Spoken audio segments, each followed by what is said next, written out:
warahmatullahi wabarakatuh. Hello, good morning students. How are you today?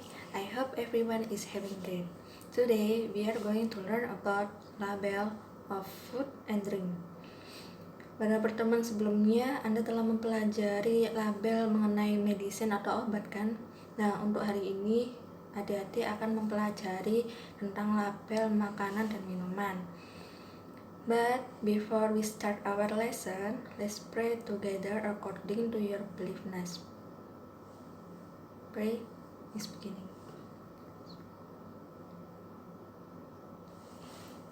Finish.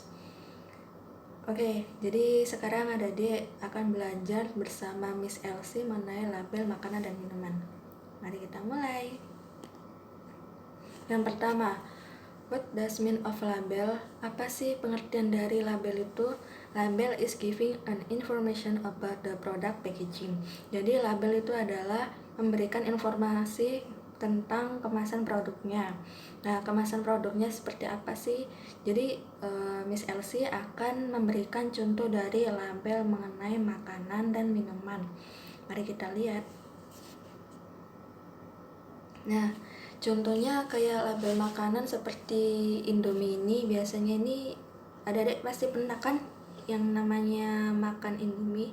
Nah, kalau semisal adik makan Indomie, sebelum makan Indomie coba dilihat bagian belakangnya Indomie tuh ada label mengenai kayak ada informasi nilai gizi, terus ada komposisi, terus ada cara penyajian dan cara penyajiannya, terus ada nama dari produk makanannya itu apa. Nah, itu yang dinamakan label. Nah, jadi label sendiri tuh biasanya ada di belakangnya dari si mie ini tadi. Ya, kayak itu tadi contohnya ada informasi nilai gizinya lah. Dan terus terbuat dari apanya itu komposisinya. Dan selanjutnya, Miss Elsie juga akan memberikan contoh dari label mengenai minuman.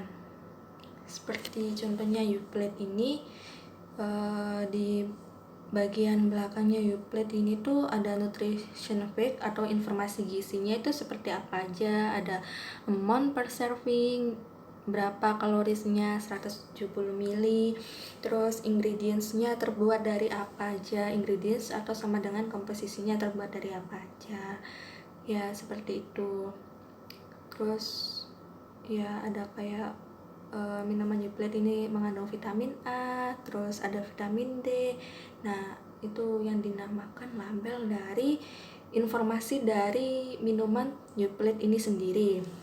Jadi itu ya adik-adik, berikan informasi mengenai minuman Yoplait ini kayak gimana komposisinya, terus informasi gizinya seperti apa, kayak gitu. Selanjutnya ada parts of product atau bagian dari produknya. Nama dari makanan dan minum, name of food and drink, nama makanan dan minumannya itu seperti apa. Lalu yang kedua ada content or amount. Content or amount itu jumlah persajian. Yang ketiga ada description, deskripsinya dari makanan dan minuman tersebut sendiri itu apa. Yang keempat ada ingredients, komposisi dari makanan atau minuman itu tadi seperti apa, terbuat dari apa aja. Lalu kemudian ada direction to use, petunjuk penggunaannya itu gimana sih. Nah, tadi kan Miss Elsie kan udah menjelaskan kayak mie tadi. Nah, petunjuk penggunaannya gimana sih? Itu pasti ada di belakangnya tadi, dikasih tahu petunjukan penggunaannya itu seperti apa gitu loh. Mungkin bisa jadi sebelum memasak mie-nya ditaruh di panci lalu dikasih air seperti itu. Habis gitu kalau udah selesai matang disaring. Nah, kayak gitu petunjuk penggunaannya. Seperti itu. Lalu kemudian ada direction to store atau petunjuk penyimpanannya. Petunjuk penyimpanannya itu seperti apa nggak boleh terkena sinar matahari atau gimana, seperti itu. Lalu yang terakhir ada expiration date-nya, tanggal kedaluarsanya.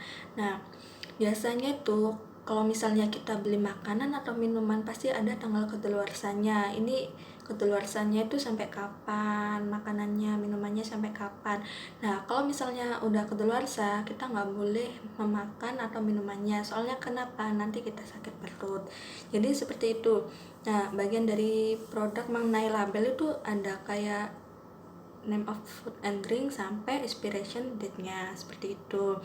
Lalu kemudian ada contoh dari minuman Kraton Tea. Nah, yang pertama name of product atau nama dari produknya adalah Kraton Tea. Nah, itu sendiri. Lalu yang kedua kemudian ada contain or amount. Contain or amount itu jumlahnya berapa sih? Beratnya 65 yang ada di bawah ini, net weight 60 mili. Lalu ada description-nya. Description atau deskripsi dari Kraton Tea itu seperti apa? For the perfect cup of tea. Seperti itu. Lalu kemudian yang keempat, ingredients atau komposisinya, coba dicari ada apa enggak. Nah, itu kan komposisinya kan tidak dijelaskan, jadi tidak ada statementnya atau kalimatnya, tidak ada, jadi tidak ditulis. Lalu yang kelima ada direction to use atau petunjuk penggunaannya, itu bagaimana sih? Nah, di sini dijelaskan petunjuk penggunaannya, use one bag per cup, gunakan satu bag per cupnya. Lalu yang kedua, pour fresh bubbling water over tea bag. Jadi tuangkan air bubbling freshnya itu ke tea-nya itu ke bagnya. Lalu kemudian ada step 3 for 5 minutes and remove tea bag. Jadi tunggu selama 3-5 menit dan pindahkan tehnya ke bagnya itu. Lalu keenam ada direction to store. Nah, petunjuk penyimpanannya itu gimana sih? Nah, dari sini tidak dijelaskan petunjuk penyimpanannya bagaimana, so jawabannya not available atau tidak ada. Lalu yang ketujuh ada expiration date-nya atau tanggal kedaluarsanya. Tanggal kedaluarsanya dari Kraton Tea itu seperti apa sih? Miss before, no date available. Baik digunakan sebelumnya, tidak ada tanggal kedaluarsanya. Jadi seperti itu. Nah, saya harap adik-adik mengerti ya dari apa yang Miss Elsie jelaskan tadi, dan semoga ilmu ini bermanfaat untuk adik-adik. Dan jika Miss Elsie ada salah kata, mohon maafkan, dan saya akhiri. Terima kasih. Wassalamualaikum warahmatullahi wabarakatuh.